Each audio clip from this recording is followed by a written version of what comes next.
सदा के लिए अमर हो जाएगा।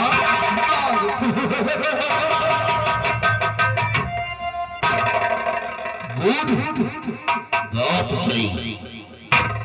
महाराज ने इसीलिए ऐलान किया कि इस नील घाटी पर कोई सवेरा नहीं बजाएगा।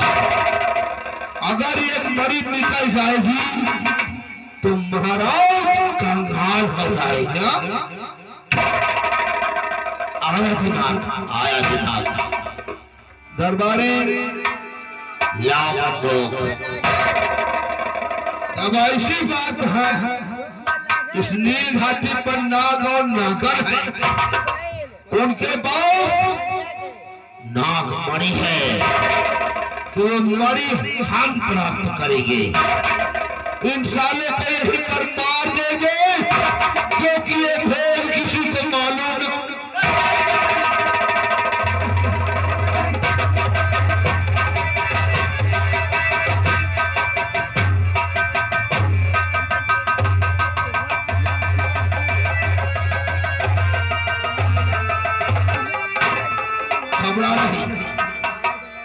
नहीं मारूंगा, लेकिन ये बात किसी व्यक्ति से नहीं बोलना। और अपने बाल बच्चों की जिंदगी चाहते हो, अपनी जिंदगी चाहते हो, तो यहां से चले जाओ, दोबारा आना नहीं।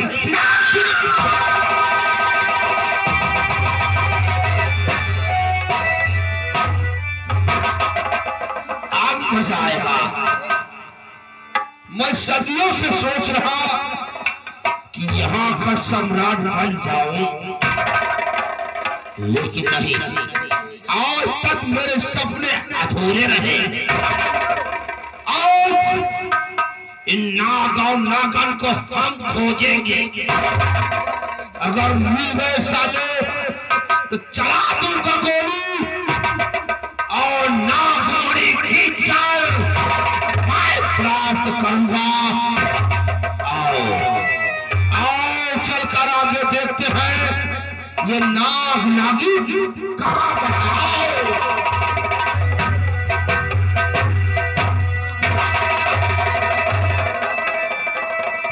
आइए दोस्तों। अरे साला, यह मंत्रिया तनी हदीस में पड़ा है कि हम अमर हो जाए।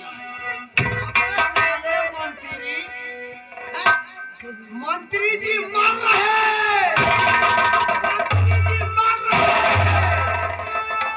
मंत्री जी मर रहे।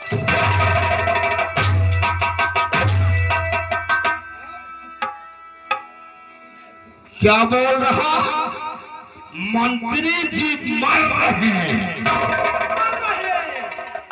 क्या कहा? मंत्री जी अमर रहे। अमर रहे? क्या रे, हम मर गए हैं क्या रे? तो साले बोल रहा अमर रहे।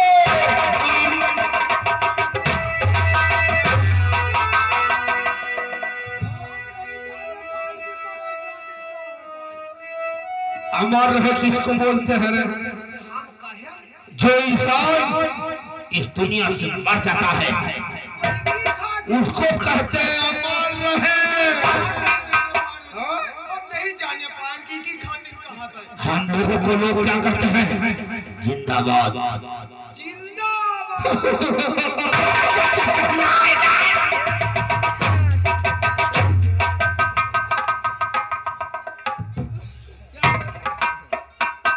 अब क्या हुआ? पुल फट गए, दूध की हकार।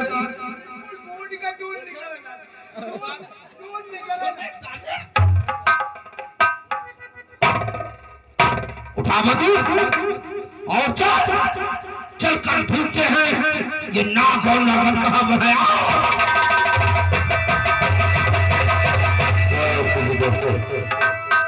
इधर ये नील घाटी है। नील घाटी पर ऊंची पहाड़ी पर कोई छड़ाई नाग जिसका नाम नागेश होता है देख लेता है और अपनी मोहिनी को किस प्रकार बुलाता है, आप लोग इस चीज की मदद करेंगे।